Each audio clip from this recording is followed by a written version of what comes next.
The war room of the Galactic Empire's High Command was a chamber of cold, unshakable confidence. Towering banners hung from the ceiling, depicting the Empire's triumphs over lesser civilizations.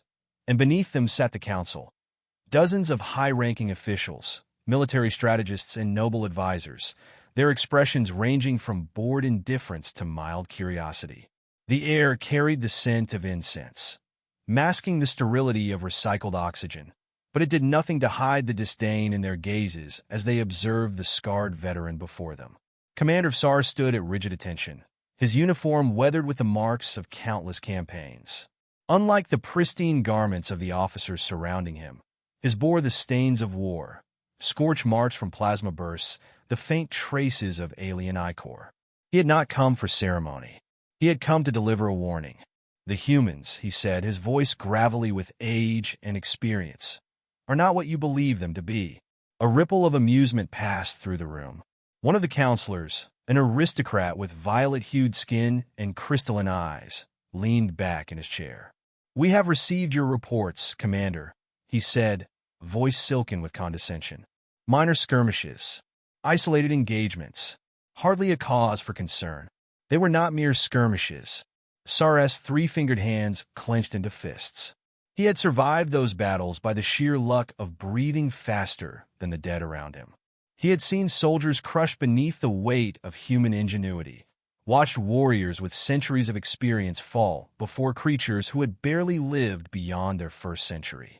We lost entire battalions against forces a fraction of our size.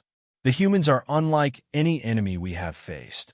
A general, his medals gleaming under the chamber's artificial light, gave a dismissive wave.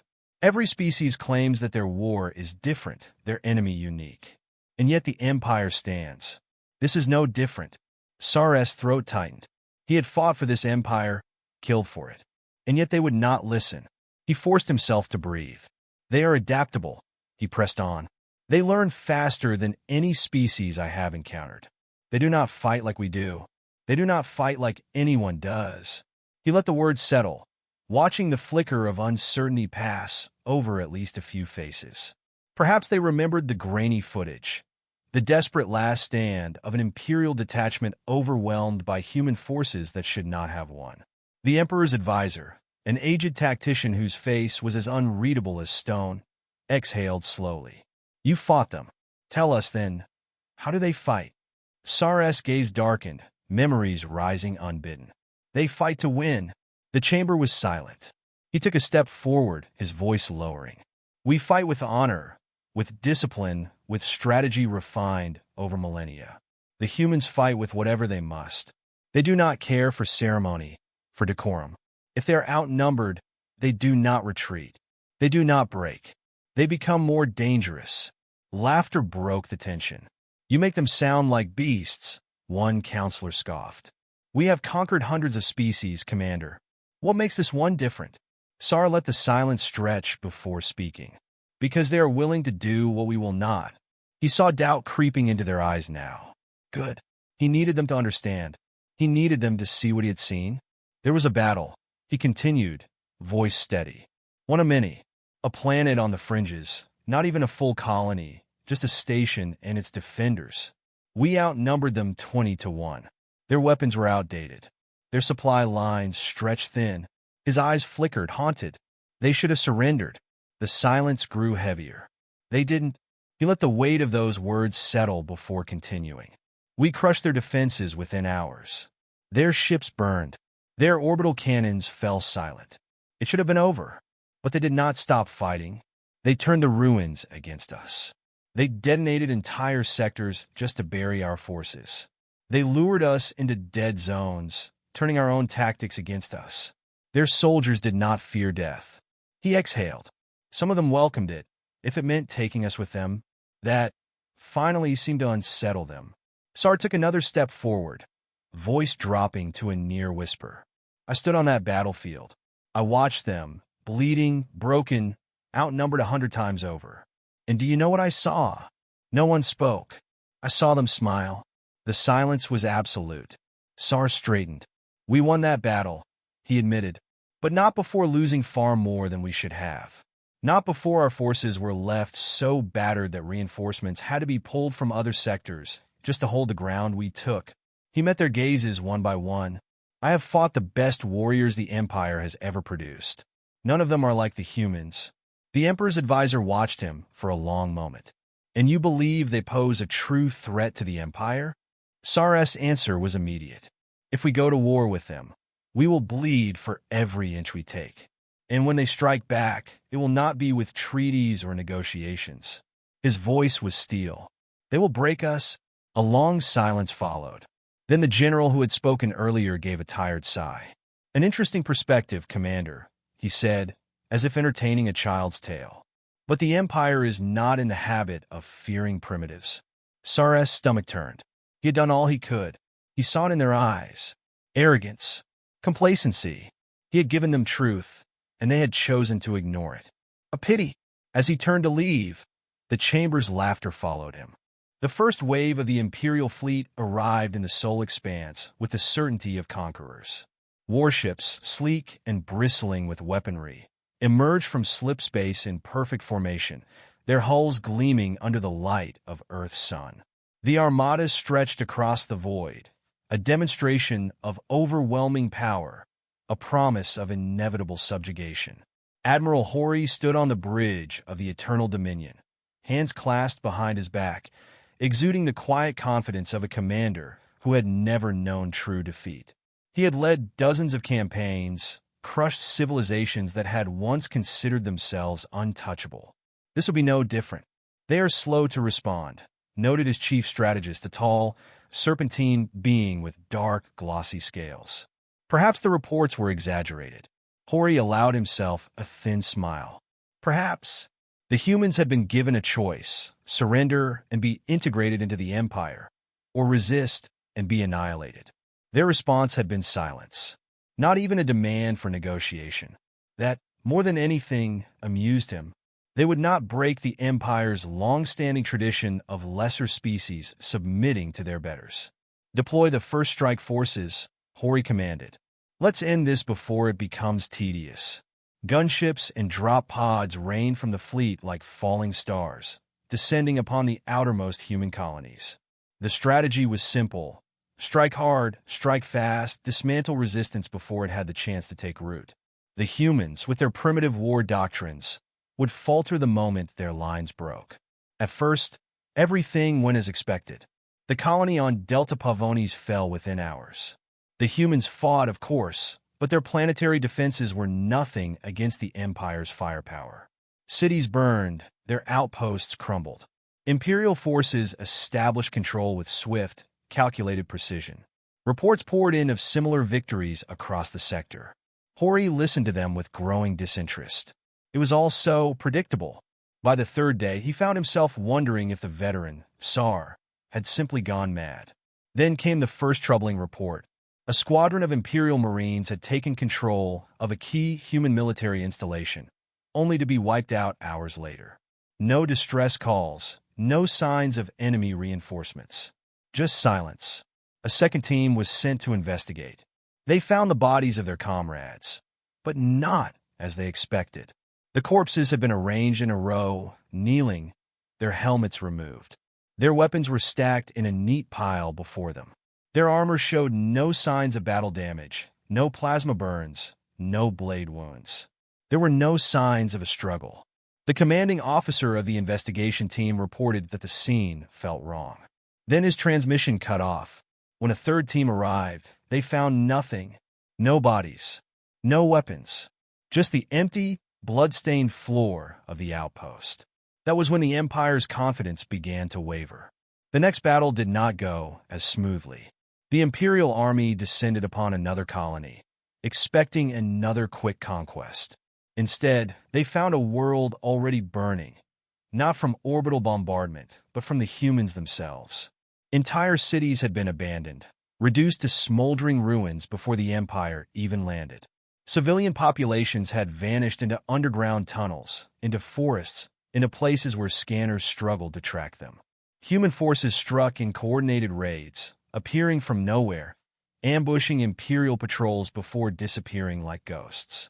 They left no prisoners, no wounded, no traces. Just fear. Hori watched as his once flawless campaign slowed, then faltered. Worlds that should have been pacified in days dragged into weeks of resistance. His officers brought him maps that showed nothing but uncertainty. Human forces moving unpredictably, striking supply lines, sabotaging fuel depots, poisoning water sources meant for Imperial troops. It was disorderly. It was illogical. It was working. The admiral stood in silence as a war council of generals and tacticians bickered before him, their once proud certainty reduced to hushed arguments. Some blamed a lack of proper intelligence. Others demanded harsher measures, scorched earth tactics, the execution of captured human soldiers, the destruction of entire planetary populations as an example. Hori listened to none of it. His mind lingered on something far more troubling. He had reviewed every intercepted human transmission, every recovered battlefield recording. In all of them, there was something missing, something fundamental. Fear. There were no desperate pleas for mercy, no frantic attempts at surrender. Even in death, the humans fought like creatures who had already accepted the worst and moved beyond it. They did not break. An incoming transmission interrupted his thoughts. A fleet captain appeared on the holoscreen, his normally composed expression tight with tension. "Admiral," he said, "we have a problem." Hori's jaw clenched. "Another resistance pocket?" "No," the captain hesitated. "It's the fleet. One of our battleships, the Indomitable, has gone dark." The admiral frowned. "Explain." "It was running standard orbital control operations over one of the human colonies.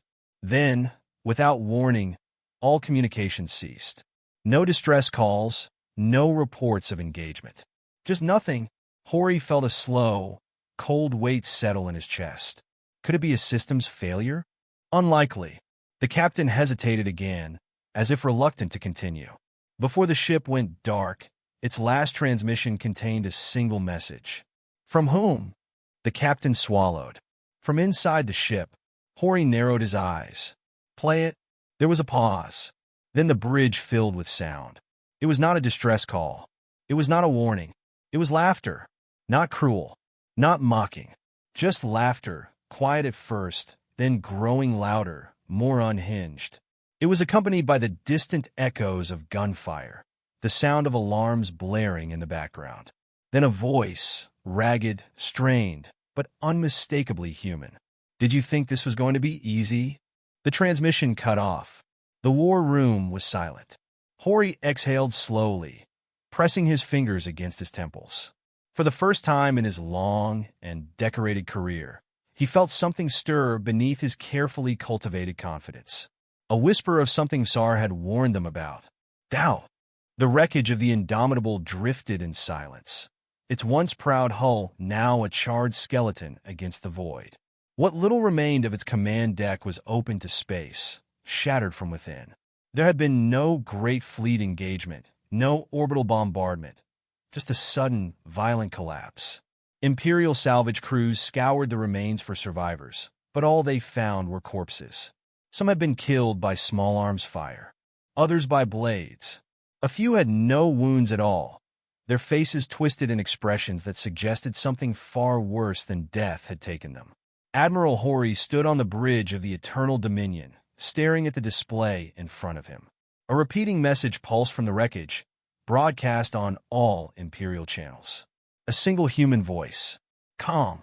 Steady. Asterisk, we are coming. Asterisk." Hori clenched his jaw. The war had changed. The humans no longer fought to defend. They fought to destroy. It began with whispers, supply convoys vanishing without a trace, entire regiments cut off from command, isolated bases going silent overnight. A fleet of troop carriers entering slipspace toward the front lines never arrived, their last transmission garbled and nonsensical, filled with static and what might have been the sound of breathing. Then came the attacks. On the colony world of Antheris IV, Imperial forces awoke to find their communications disabled, their orbital defenses offline. By the time they realized something was wrong, it was too late. Human ships, sleek and brutal in design, descended from the darkness, bypassing standard engagement ranges, closing fast. They did not announce themselves. They did not demand surrender. They simply struck. The humans had learned.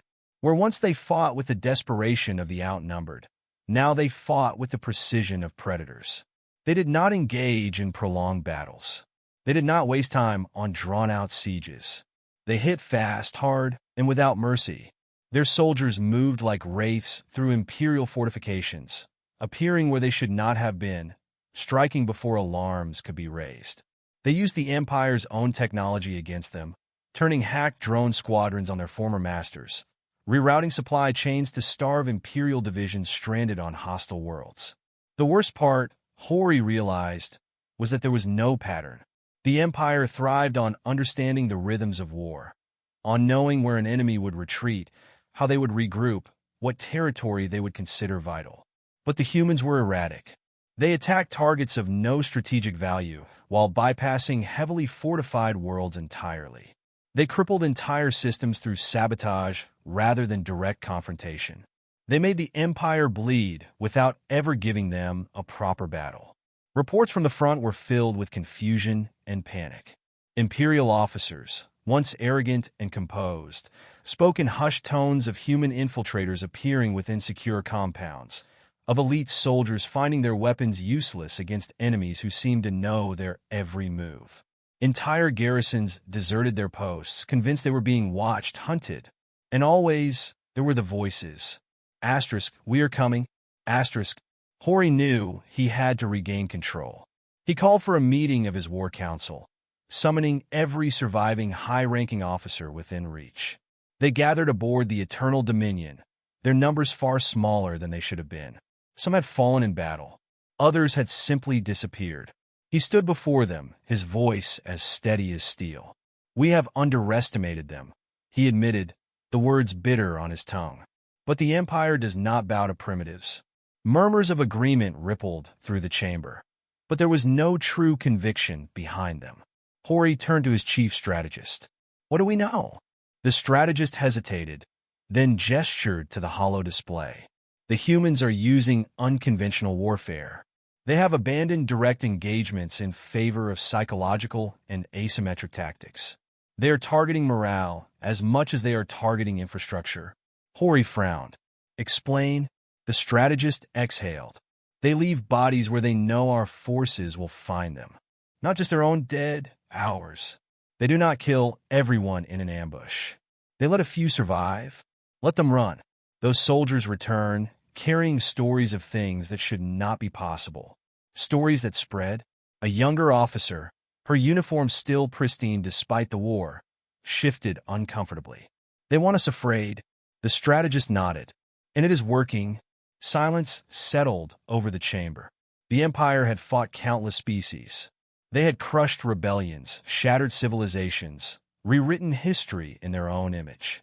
But never had they encountered an enemy that fought like this. Hori exhaled through his nose, forcing his mind to sharpen. Then we adapt. He straightened, letting his voice take on the tone of command.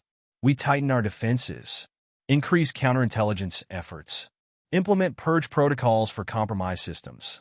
We do not allow them to dictate the terms of this war. The officers nodded, some more hesitantly than others. It was a plan, at least. A sudden chime interrupted the meeting. An incoming transmission, heavily encrypted, bearing priority clearance. Hori gestured, and the display flickered to life. The image that appeared sent a chill through him. Sar. The old veteran's face was worn, his expression grim. His uniform was gone, replaced by simple, nondescript attire. But his eyes held the same weight they always had, the weight of knowing something others refused to see. You should have listened, Sar said. Hori's jaw tightened. What do you want? Sar tilted his head slightly, considering. To give you the chance no one gave me. The silence in the room was absolute. The humans will not stop, Sar continued. They are not fighting for territory. They are not fighting for survival. He leaned forward. They are fighting to win, and they have already decided what that means. Hori's hands curled into fists. You expect us to surrender? Sar shook his head. I expect you to understand that your choices are narrowing. He exhaled. The Empire is bleeding. You can see it. You can feel it. How many more ships will you lose before you realize the truth? Hori clenched his teeth, refusing to acknowledge the doubt gnawing at him. The Empire does not break. Sar's expression did not change. Neither do they. The transmission cut off. For the first time since the war began, Hori felt a flicker of something dangerous, something he had never known before. A sliver of fear. The Imperial fleet burned. Wreckage drifted across the void. The twisted remains of once mighty warships, now nothing more than silent tombs. Flames, star-fed and unyielding, licked at shattered hulls, consuming oxygen that should have kept warriors alive. The battle, if it could still be called that, was not over, but the outcome was already written in the ruined corpses of the Eternal Dominion's sister ships. Admiral Hori stood on the bridge, gripping the railing so tightly his claws left gouges in the metal. His breath was slow, controlled, but the weight in his chest pressed down like the gravity of a dying world. He had commanded fleets that conquered entire systems, had crushed resistance before it could even rise. And now, he was watching his empire unravel before him. There inside the ship, the voice came from his chief strategist, who was pale beneath his scales, his hands trembling against the console. It was not an exaggeration. Human forces had breached the hull. Internal defenses had been compromised. There had been no alarms, no frantic warnings from security teams.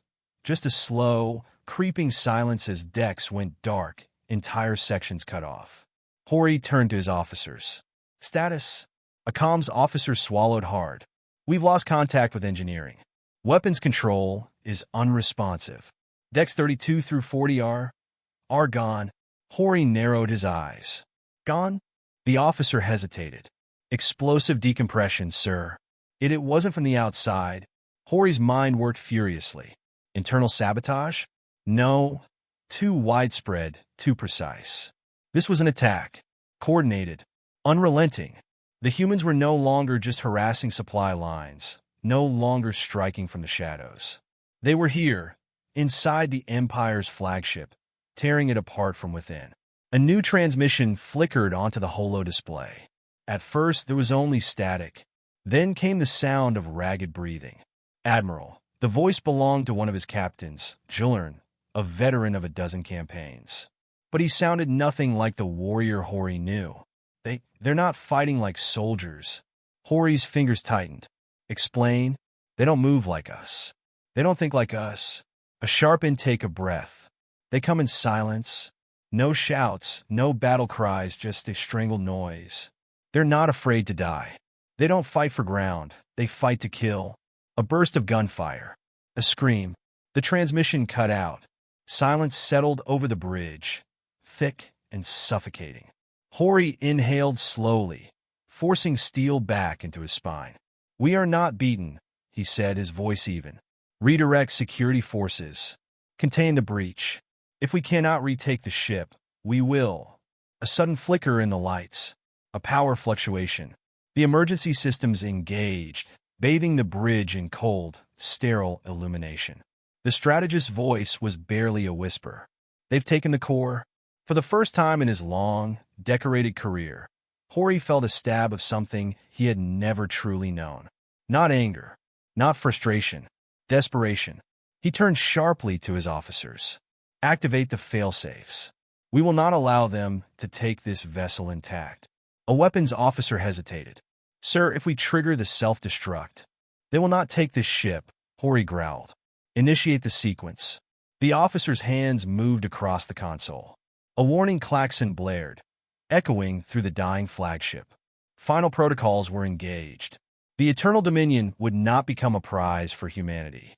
It would become a funeral pyre. And yet, the alarm stopped. The sequence halted. The consoles went dark. The ship had been hijacked. Hori's blood ran cold. The main view screen flickered to life. This time, there was no static, no distorted transmission. There was only a face. A human. His hair was dark, cut short in a manner more practical than ceremonial.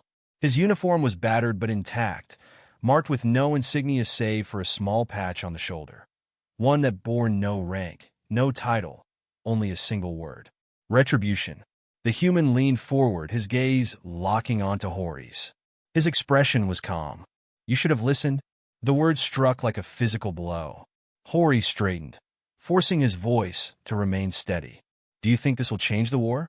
Do you think a single ship? This isn't just a ship, the human interrupted, his voice measured. This is a message. Hori's throat tightened. We will never bow to you. The human regarded him for a moment. Then, without a hint of triumph, he simply said, You already have. The transmission cut out, and across the void, the Empire burned. The throne room of the Imperial High Command was silent. Not the silence of reverence, nor the silence of discipline. It was the silence of ruin, of disbelief so deep it had yet to give way to grief. The banners of the Empire still hung from the marble pillars, but they seemed smaller now, diminished by the weight of what had come to pass. Grand Imperator Kalos sat rigid upon his throne, his four hands clenched into fists. His ceremonial armor gleamed, pristine as ever, but there was no longer pride in wearing it. It was an artifact of a world that no longer existed. Before him, Admiral Hori knelt. He did not kneel by choice. His body was broken. His left arm hung limp, the bones shattered from the last battle aboard the Eternal Dominion. A jagged wound ran across his side, barely closed by emergency field medics. He had barely escaped the wreckage of his flagship, pulled from the void by one of the few surviving Imperial cruisers. Now he knelt, the weight of failure pressing heavier than his wounds. The chamber was filled with the Empire's greatest commanders, ministers, and strategists. All bore the same haunted look, their arrogance drained from their eyes. They had ruled the stars for centuries. They had believed themselves invincible. They had been wrong. Hori's voice, when he finally spoke, was hoarse. The fleet is gone. A murmur ran through the hall, though none seemed surprised. They had known. They had watched. The transmissions from the front had been undeniable. World after world lost, entire fleets obliterated, and then nothing. Not because there was no more war, because there was no one left to fight it. Kalos' voice was quiet. How? Hori forced himself to meet the Imperator's gaze. They did not fight as we expected. They did not fight for control. They fought to end us. He swallowed, his throat dry. And they have.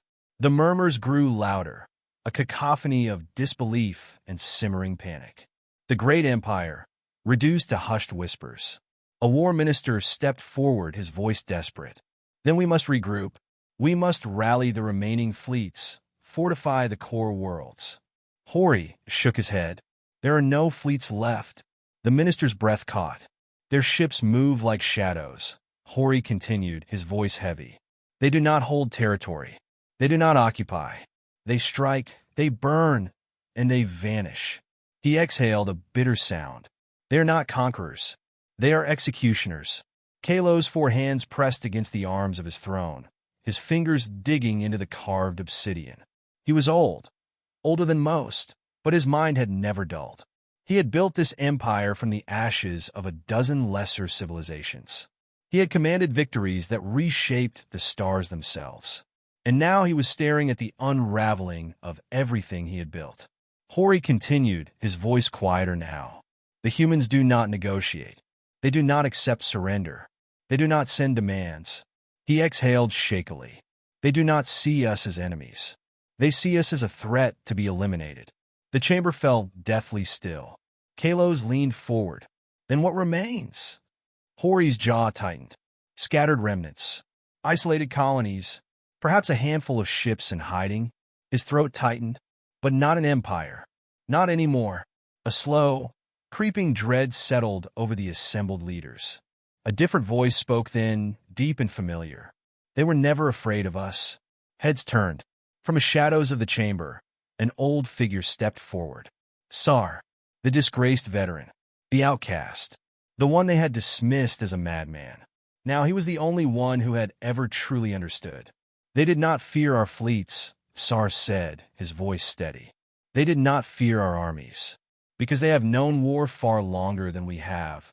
He looked across the chamber, his dark eyes unreadable. They were forged in it. Kalos stared at him, something unreadable in his expression. And what would you have us do? Sar did not hesitate. Run.